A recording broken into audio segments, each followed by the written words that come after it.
I had the opportunity to study at Indiana University. When I went there, I was 10, and I was there for 2 years, and I left when I was 12.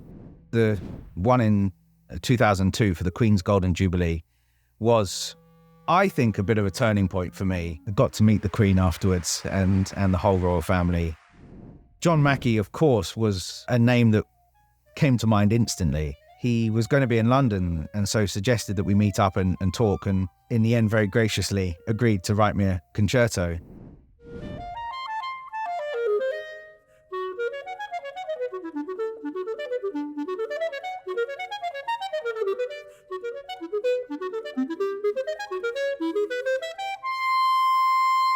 That was educator and clarinet virtuoso Julian Bliss. And this is Music and Artists, a show for and about musicians.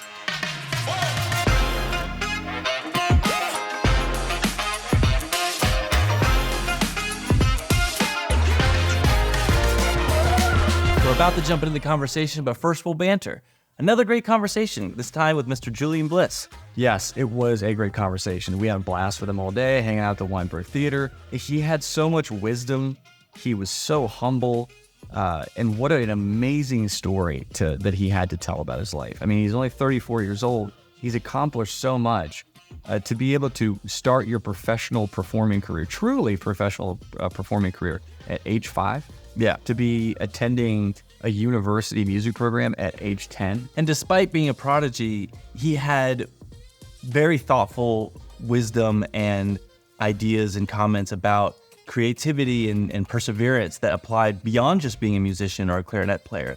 Yeah, there seems to be a common theme with several of the artists that we've had a chance to interview, and that is they talk about the relationships. Yes, making the music and the art is very fulfilling and it's great, but equally as important and just as satisfying for their lives is these relationships that we all get to share as musicians in the community. And you can tell that Julian's personality lends itself so well to fostering these relationships and being able to work with people like John Mackie, with the legendary Wayne Shorter. I mean, even he said he hadn't even considered collaborating with because they were giants in his mind. Speaking of common themes, we don't always get to, but sometimes we get to have these conversations in some really incredible places.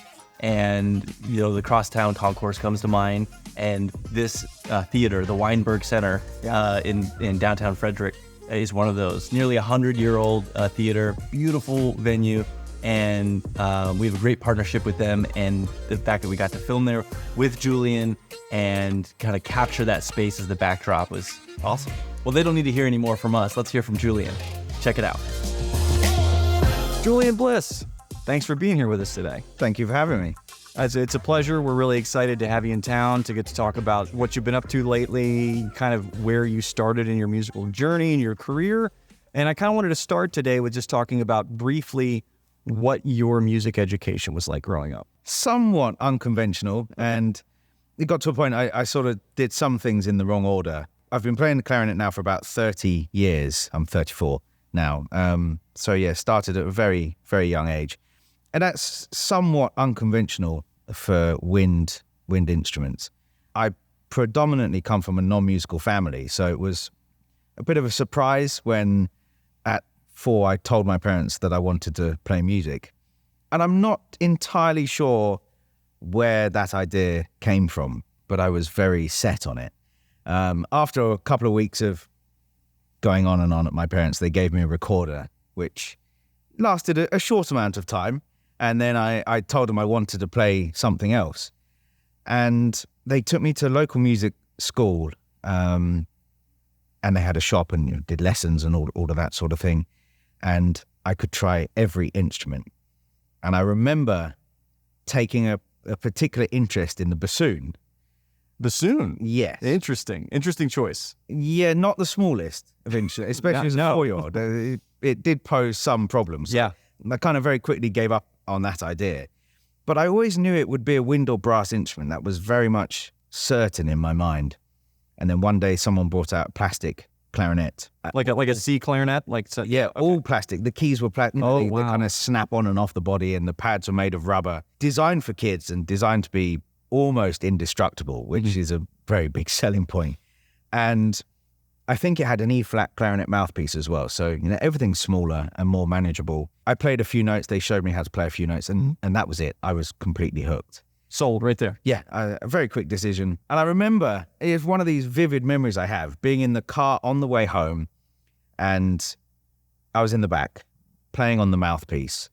And I think it was probably at that time my parents wondered, what have we done? And I started taking lessons at this local music school. It's called Musical. So I had lessons there for, I think, probably a couple of years, and then moved teacher as I went to normal school. And then I also went to what in England we call music schools. So as a normal school, but there's a heavy focus on music. So you have time during the day to practice and to be in ensembles and do chamber music and stuff. So that was great fun. In 2000 was a big change for me, actually. I left the UK and I came over here to study, and I had the opportunity to study at Indiana University to do an artist diploma.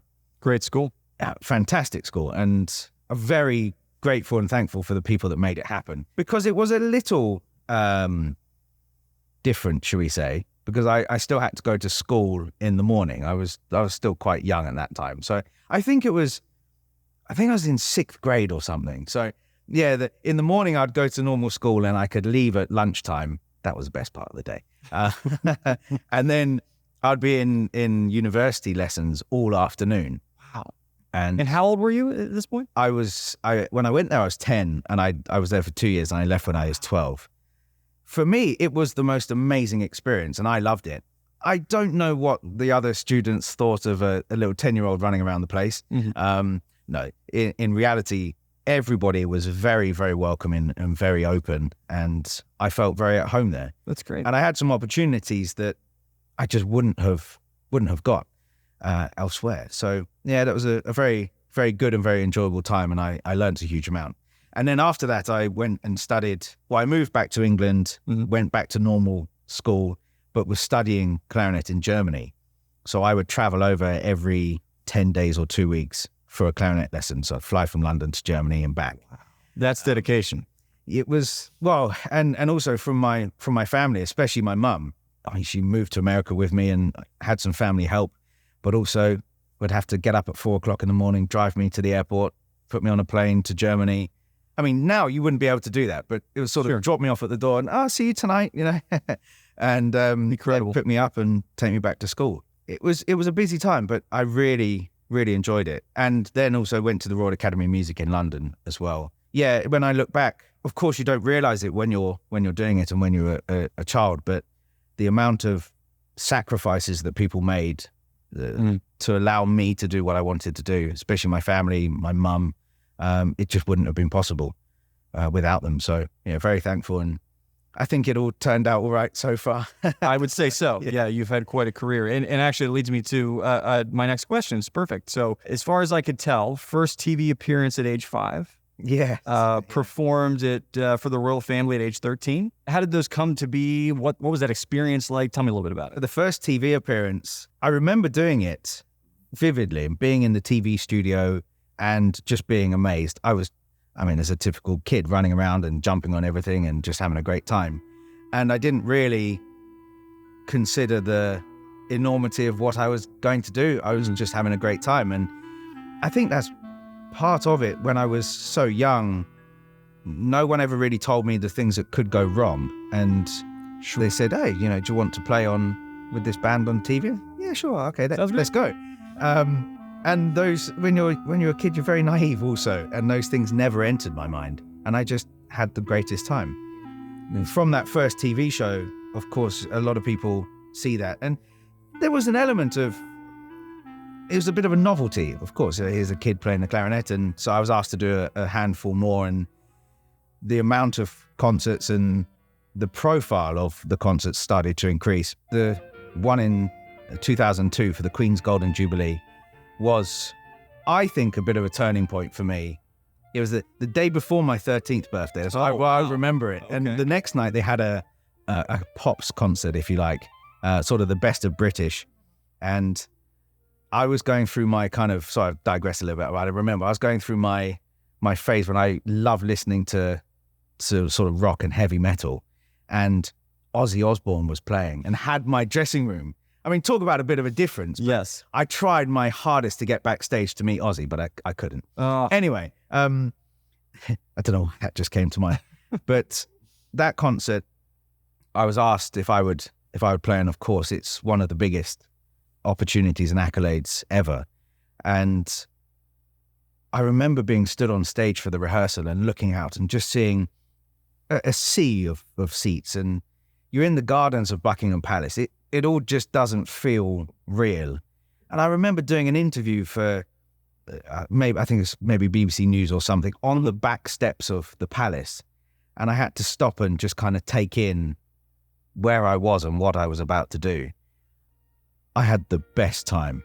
And I remember after the performance standing there and taking in the appreciation of a large crowd, and I thought to myself, this is pretty cool. Yeah. I got to meet the Queen afterwards and the whole royal family, and yeah, very, very special day. And I don't really have the right words to describe how amazing that was. And I guess in some ways, if I had to pick a time that my professional career started, I would probably say then. Yeah. Because after that, the big players in the game, the professional orchestras were asking me to come and play with them. A very, very special memory for me.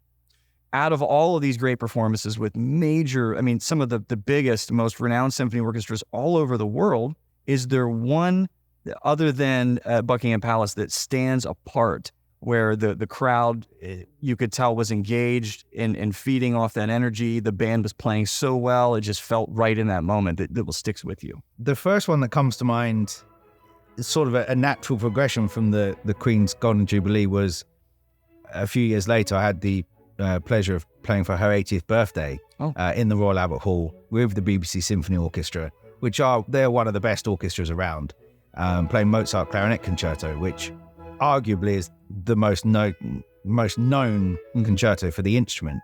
And all of those things together made that a very, very special performance. But there have been so many that I walk off stage and it can be the smallest thing. The orchestra phrase something in a way that I haven't heard before, or you go down a slightly different path musically, and it's really exciting. So yeah, it's difficult to pick just one. Sure. On the other side, on the more jazz side, I remember playing in Orchestra Hall, Minneapolis with my band a number of years ago. It was one of the first concerts that we as a band had done over here. And the American audiences are a little different, I think. In terms of the jazz, what's the best word? They show their appreciation outwardly.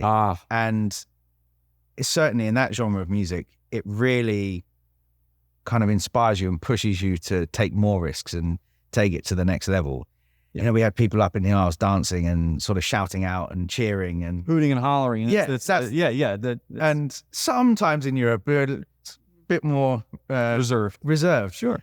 Of course, in classical, yes, there's things you should and shouldn't do generally, but on the jazz side, and to hear that was amazing. And the atmosphere was just so enjoyable, especially to a hall like that that's quite big, and we had a good audience. So yeah, I think those are a couple of ones that come to mind, and I just feel very lucky that I have the opportunity to have so many memories that it's hard for me to pick just one.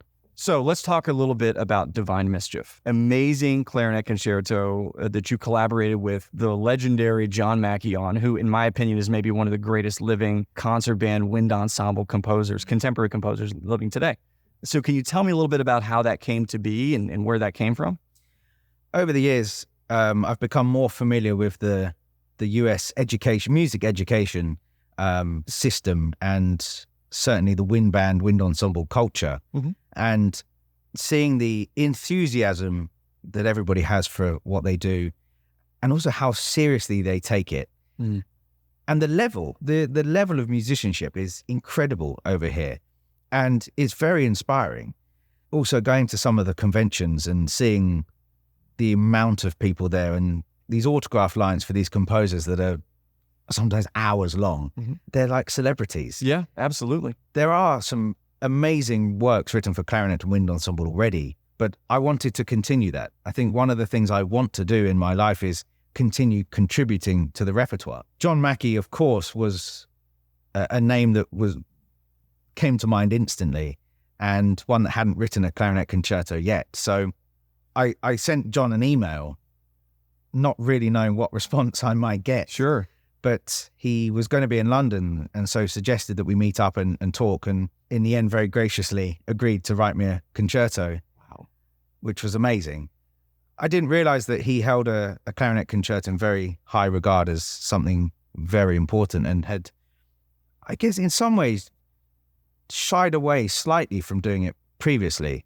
One of his teachers, John Corigliano, had written a clarinet concerto, an amazing piece. And I think John wondered how, from his words, how he could write something that would measure up to that. Yeah, sure. I had no doubts, though. I knew it was going to be an amazing piece. So after that, we started to work on putting the consortium together of universities and wind bands that might want to be involved, and was amazed by the response that we had. I think it's it's the only time that I've played a new concerto 10 times in the first couple of months after the premiere. Sure. It's unheard of. There was so much demand. There was, and it was amazing. To spend that much time learning something and then to play it that many times, it feels really good. Yeah. And you really feel that you know it in a completely different way. It is a very difficult piece. It's a challenging piece for not only for the soloist, but also for the orchestra, for the band. But I mean, that's John Mackie, and a really beautiful second movement, very, very lyrical. And then of course in the last movement we had some of that characteristic John Mackie, a lot of percussion, yes, rhythmic section. And I was really happy also to see the response from clarinetists around the world and wanting to get the music and wanting to play it. And that's what it's all about. If I can help bring a new piece of music to life that people want to play and encourages them to get in the practice room and practice, that's job done. There's some serious barn burner licks in that in that concerto. And I have to ask, I feel like it was in the third movement, maybe, you guys stuck a little quote of the lick.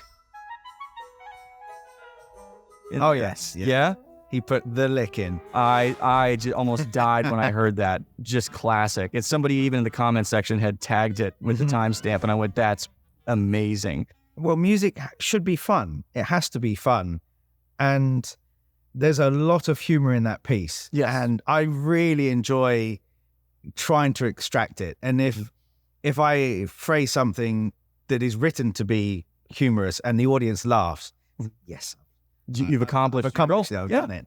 There's a handful of things in that piece where we hope that the audience laugh, and they have done, which is good. Yeah, it's a fun piece, really very, very enjoyable, very fun. And I'm looking forward to performing it a number more times next year, and also a recording coming out as well of the piece. So performing with the Air Force band was an amazing experience. I'd heard over the years, of course, the great things about them and what they do, and it was a real pleasure to be involved and have that opportunity to work with them. Yeah, one of the top wind bands in the country, without question. Yeah.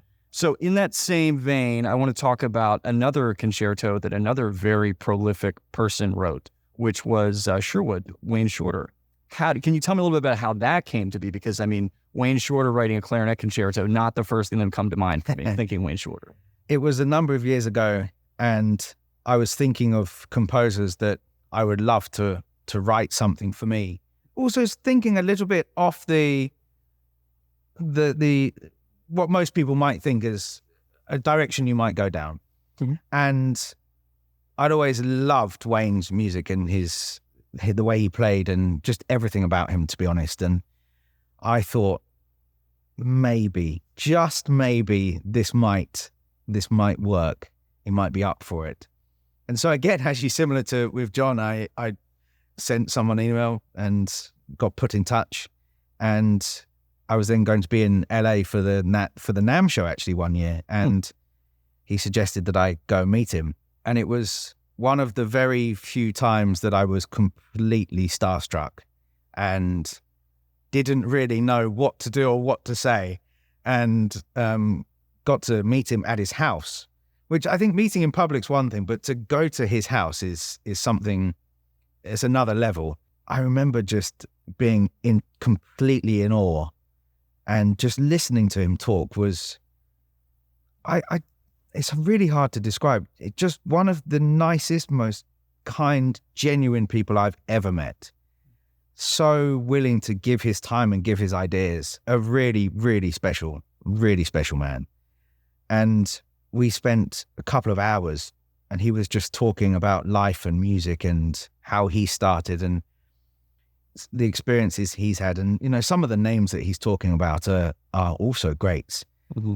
And I kind of just sit there wide-eyed and couldn't quite believe it.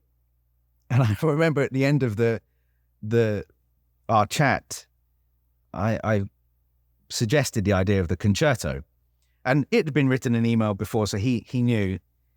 And he sort of looked at me and said, "So, should we do this?" Wow. Yes, let's do this. I was so lucky to, every year when I went to LA for the NAMM show, I'd make a point to go for an extra day and go and see Wayne. And it was almost one of the best days of the year, really. Just to be around him. Yes, the musical accolades that he had, but also because he was just a great person. And the way he spoke about life was really quite amazing too. I remember one year I plucked up the courage to, there's a photographer in the UK who takes some really great pictures, and there was one of Wayne. And I thought, this is one of the few times in my life I will actually ask for an autograph. So I took this picture and he signed it, and he wrote on it, "Never give up." And that picture is above my desk in my office, and I look at it every day.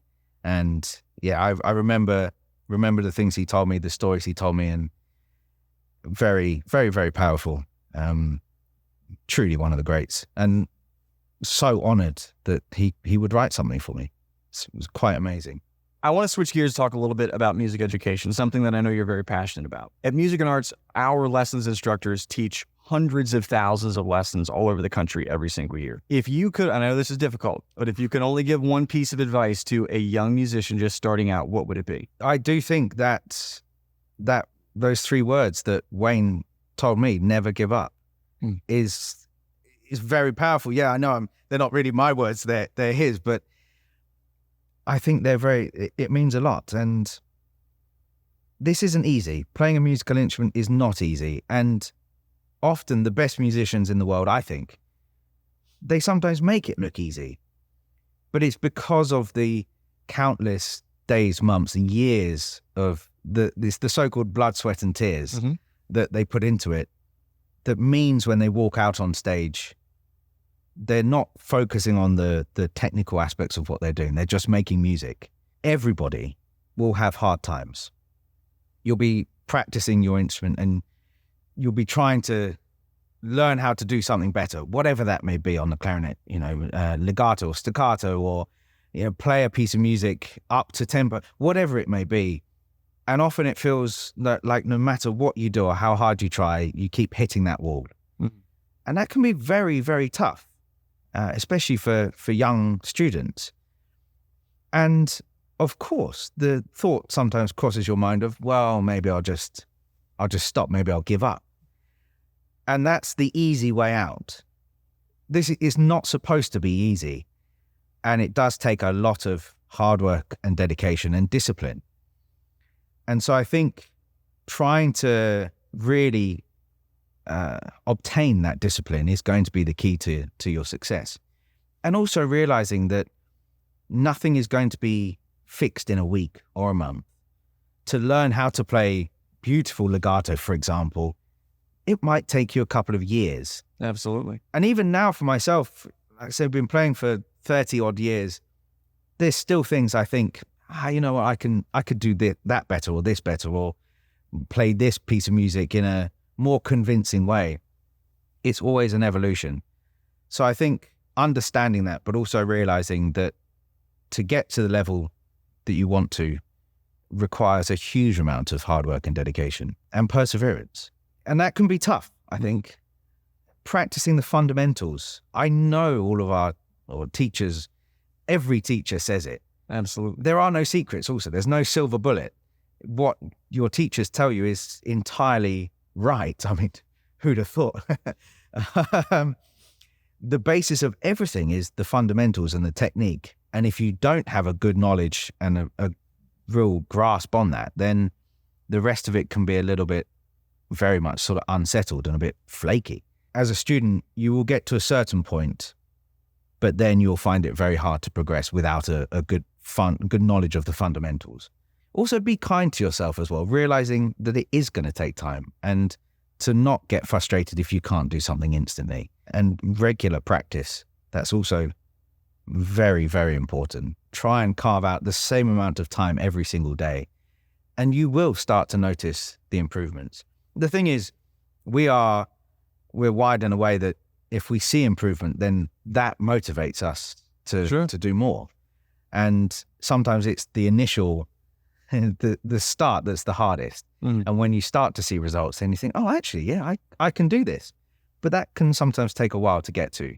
So yeah, just be kind, but also be kind to yourself, but also work very hard.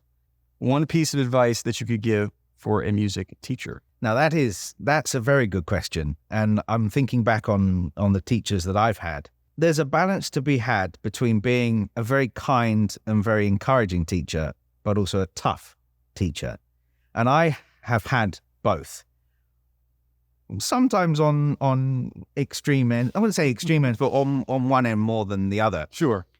But also being flexible. Not every student will resonate the same way with something that you say. And you have to be flexible and adaptable to describe something in a different way, or pick up on a student's strengths to get the best out of them. Of course, we have our sort of curriculum and the way that we like to teach, but being adaptable to change that, to get what you need to get from the student, to get the best out of them, I think is very important. And yes, some tough love is good. I was always one of those students that I didn't want someone to tell me, yeah, that was good, that was great. I could tell myself that it was okay. Tell me what I was doing wrong. Yeah. But I fully am aware that there are some people that are not like that at all, and they really need and thrive on the positive reinforcement. I think picking up on the personality and the way that someone learns is very important. Everybody knows Julian Bliss as a very accomplished classical clarinetist that's performed with all of these amazing orchestras all over the world, but they may not know that you have a very big passion for jazz and you have your own group. What can you tell me about that? I've always loved jazz, but as a kid, I think the way jazz clarinet was played in a different way that I didn't see it as a possibility. That makes sense. It was the technique and the way of performing was so seemingly so far away from what I did that I enjoyed it for what it was, but never considered playing it. But also, which is a little bit of a tough thing for me, is that in music education, when we teach music theory, quite a lot of the time, it's classical music theory. And then later on, if you want to learn jazz, oh, look, here's this extra bit of music theory for jazz.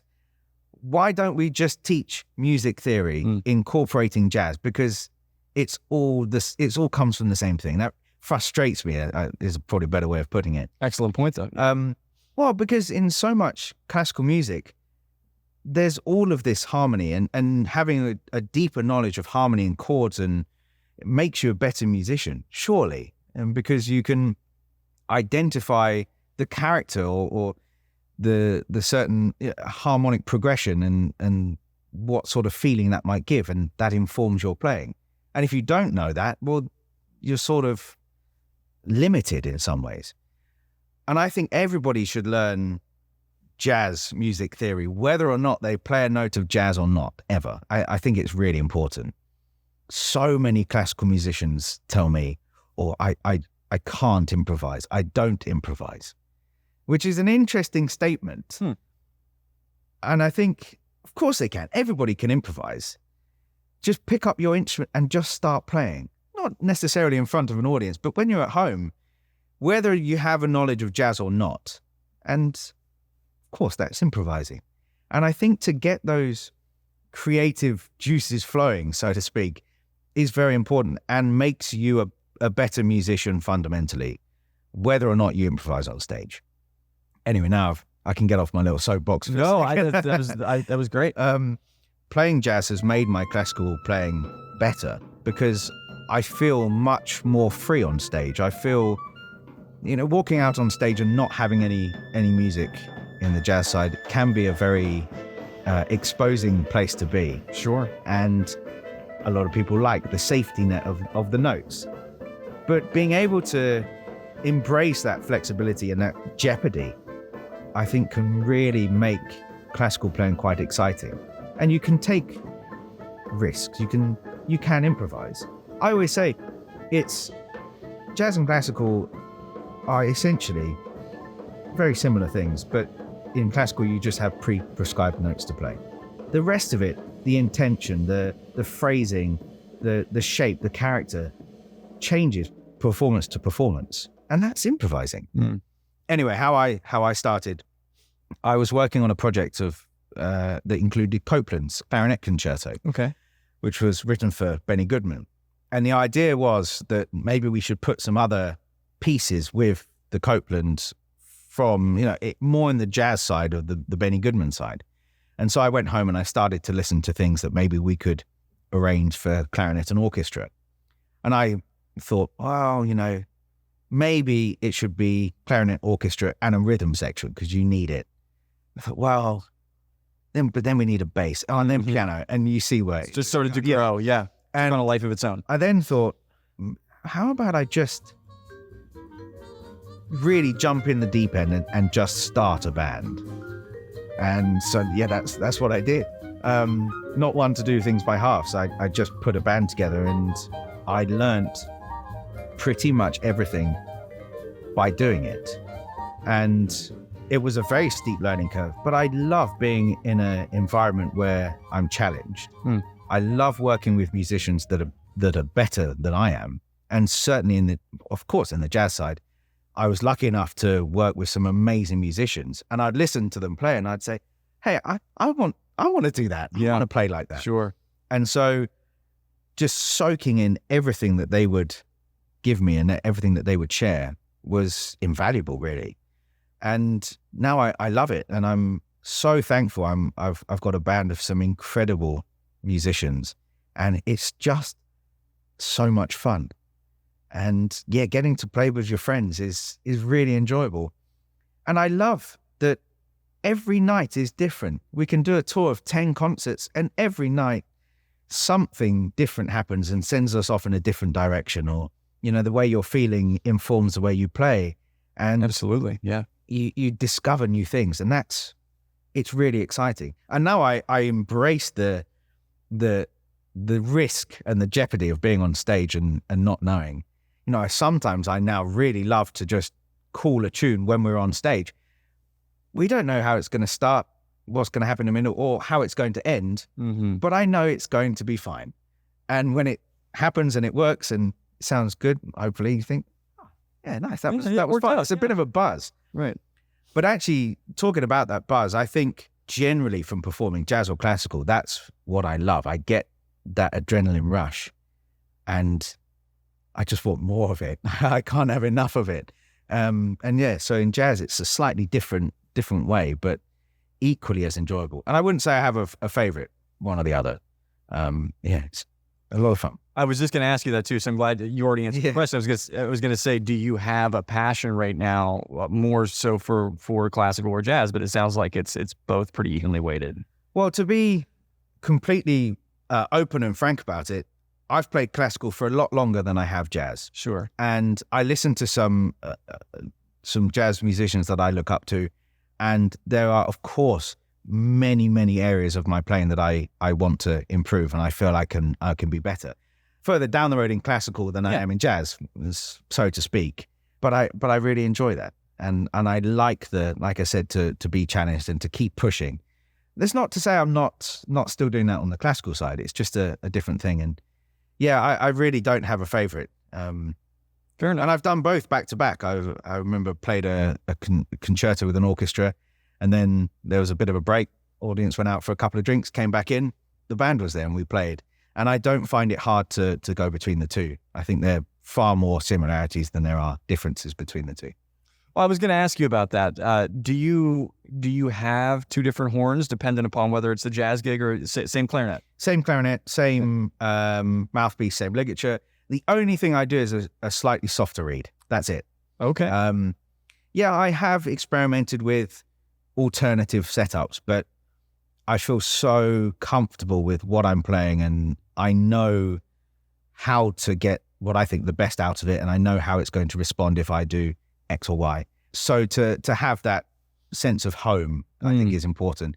Yeah, I do tend to play quite hard reeds, so I go down a strength or so for the jazz, and that seems to help. But yeah, I'm always intrigued by the changes in setup, and there are people that play slightly different mouthpieces to get different sounds. But for now, it was actually something my teacher, Sabina Meyer, said to me, and it wasn't in regards to jazz, but as I'm digressing slightly, but I remember I wanted to learn how to play German system clarinet, to play German music. It is a different sound inherently. And she said to me, as a great musician, you should be able to get the sound that you want from the one instrument. Okay. And that's always stuck in my mind. Of course, there are to some extent, I think. But yeah, having something that you're very comfortable on and feel that you know exactly how it's going to respond, and you can do whatever you need to, and it's going to give you what you want, I think is quite important. That actually is a fantastic segue, because I wanted to ask you about your reed choice. Yeah. So Vandoren. So first of all, why Vandoren? Vandoren, I think they're the best. Fair enough. I would say that that's what I've played for a number of years now. When I started on Vandoren, and for me, it's just the blue box, the traditional. For a number of years, I played strength 5s, and now most of the time a 4 or a 5, which is on the harder end of the spectrum. I would say so. I've always found that everything that Vandoren do, whether it's mouthpieces, reeds, or any of the accessories, are made with the utmost quality, always at the forefront. You know it's going to be a great product just by having that name on it, I feel. Yes, reeds are a natural material and everyone's going to be slightly different, but I've found that Vandoren reeds just really suit my playing. And yeah, I've tried all of the different cuts, and for me, the traditional is just what tends to work the best. And yeah, I can take a box of reeds, and sometimes quite a lot of them in there are contenders to do a concert on. I've played Vandoren. The reeds were the first thing, and then reeds and ligature were the first things, and then the mouthpiece followed afterwards. So yeah, now the whole setup is Vandoren. Yeah. So, and certainly the mouthpieces are very reliable, and I think what's very important for educators is if they recommend a Vandoren mouthpiece, they know what it's going to be. There's not a huge amount of variation. There is always the material. You try 5 mouthpieces and there'll be slight sound differences just because of the material and the process. But now with CNC machines, everything is cut to the same, it's very precise, and you know if you recommend whatever model that it's going to be a high quality and very reliable, dependable mouthpiece. The other side of it is that they're also really, really nice people, and that also counts for quite a lot as well. Very, very passionate about music education as well, and they have a great outreach program with a lot of regional artists around the country, and it's nice when people share that passion. I think it's very important. So Julian, I want to talk to you about what I thought was a very, very cool project that I came across when I was doing some research and checking out your YouTube channel. You recorded 3 of maybe arguably the most popular concert band pieces of all time, but you did it with nothing but clarinets and percussion. 2 people did the whole thing. In hindsight, seems like a bit of a crazy project almost, and that was the depths of COVID times and lockdown at home, and I'd recently played the solo from Blue Shades in concert. And of course, the Mackie concerto was in the works. And I started to think, well, what can I do? I mean, all of the concerts had been cancelled and I was just sitting at home. I think it's the longest I'd ever been at home. Wanted to stay in shape, wanted to try and put something out there. And yeah, this idea came to mind.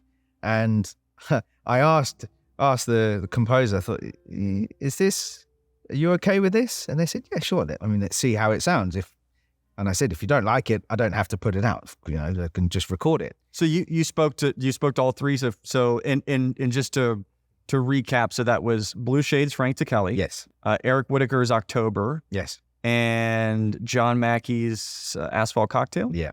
Yeah. It's an amazing piece. Great pieces. So you got to talk to all three of them. I did. And okay. I picked those three because they are kind of mainstays in the repertoire, but also quite different as well in their writing and their approach and sound. And I thought, well, let's see what happens. So I've always been into the production side a little bit, and so had some knowledge of the software and of recording, but it was a good excuse to update all that. And I got a nice interface and a handful of microphones. I went overboard on microphone, but you can never have too many. You can't. It doesn't exist. Nope. And yeah, then I was like, well, actually, this room needs a bit of treatment, so I bought a load of power. I went down the rabbit hole. You went. Yeah. Okay. And then recorded everything into Logic and just figured it out as I went. And recorded on clarinets that I had at home. I had to borrow a contrabass clarinet, and I thought I never played one really, and I thought, well, let's see what happens, shaking my eyeballs as I'm playing it. And I remember one instance. It was about 3:00 in the morning, and I was recording an E-flat clarinet part for Blue Shades. And I finished the take and I stopped and I thought, what am I doing? I should be in bed. It's 3:00 in the morning. And the next day I had to go around to my neighbors and apologize. Luckily they couldn't hear it, but it was a lot of fun to put it all together and then edit it. And I did most of the mixing myself as well, and then had it mastered by the record label. And I sent all the stems to Joby, the percussionist, and he put everything on and sent it back. And it took a decent amount of time, but it was a good use of the time and sort of kept me busy. And it was just a lot of fun. When I'm listening to this, Julian, I the first thing, I mean, other than the fact that it was gorgeous and you both played phenomenally and it was an amazing representation, you expressed so much different tone and emotion on the different clarinets that, I mean, there were times when I was convinced I was hearing trumpets and flutes and thank you. And it was an impressive. I would have never thought that was, clarinets could produce those tones and textures. So very cool. Same thing with the percussion as well. So all I could think about though when I was listening to this was how long, all the transposition, all the multi-tracking, to have to layer all those parts. I mean, how, just out of curiosity, how long did it take to record just one of the pieces? I did spread it over a bit of time, and I was lucky. I spent a bit of time trying to identify which parts would work on which clarinet.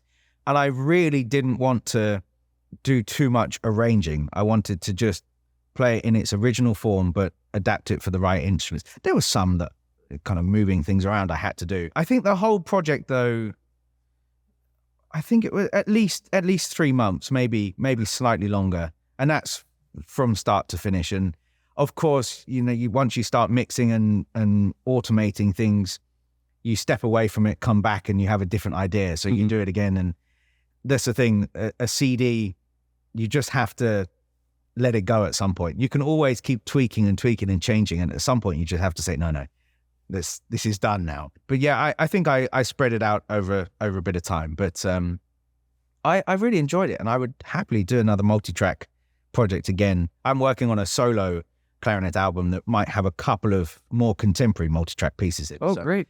Yeah, and having knowledge of the recording process and even some knowledge of microphones and the sort of sounds that each one can obtain and can give you, I think it's quite important as a musician if you're going to be recording. And so now I have a much better knowledge of the type of sound that I like to hear in the end result, and the certain microphones that I kind of gravitate towards.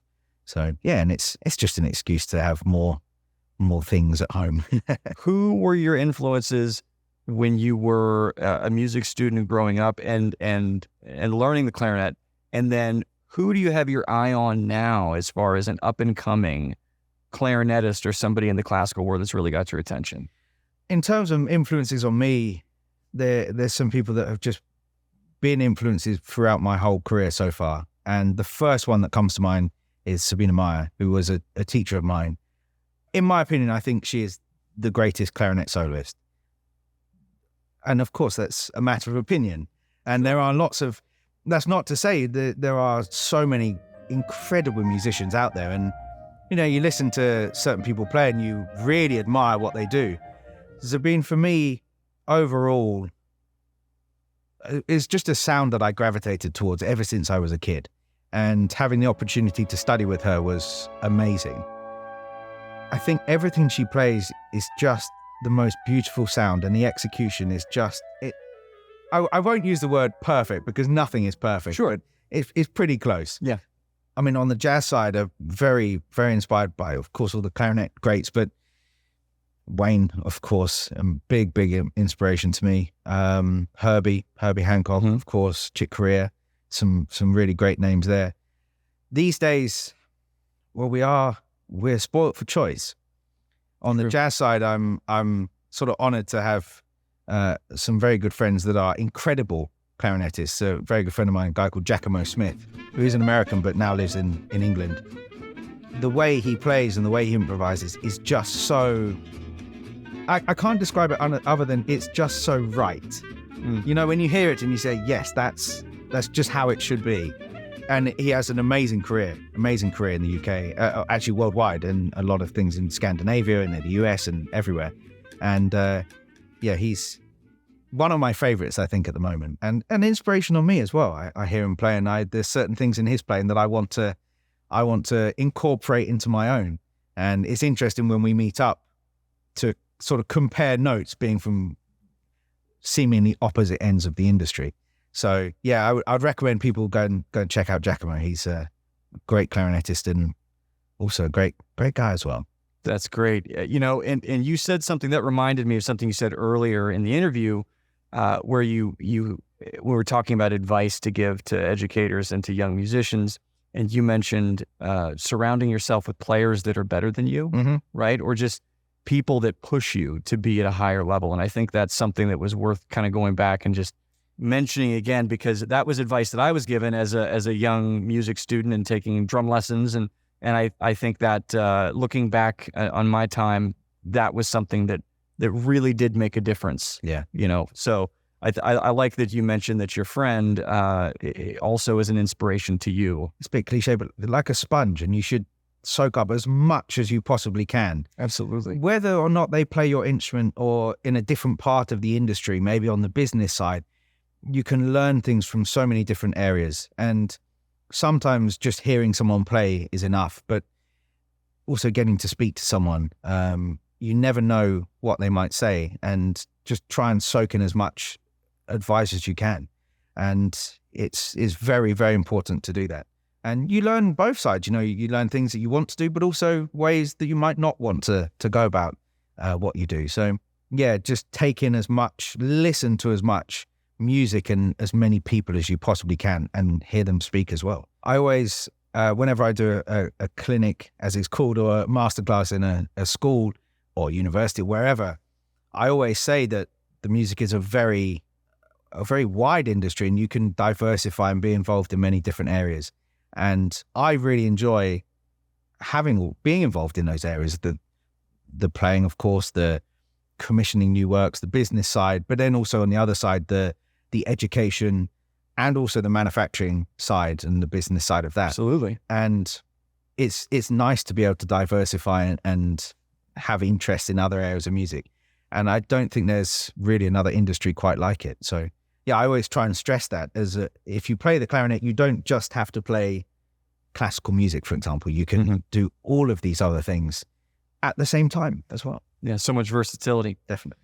What's next for you? What do you have coming up on the horizon? What are the next projects, tours? What do you have going on? Well, there's quite a lot going on. It never stops, which is great. I'm hoping to. I'm commissioning some other composers to write. I'd love to be able to spill all the details, but I can't. Sworn to secrecy. So, as I said earlier, I want to always keep contributing to the repertoire. So that's something for me over the next few years. A big focus to commission in every area, whether that's wind ensemble, orchestral, concerto, a recital, chamber music. And a lot of new projects. I have a couple of albums coming out beginning of 2024. One of them will be the John Mackie concerto with the Baylor University Wind Ensemble, and another piece by Morton Gould on there, clarinet and jazz band. And then I have a complete shift, an all Schumann album, Robert and Clara Schumann, coming out in the spring.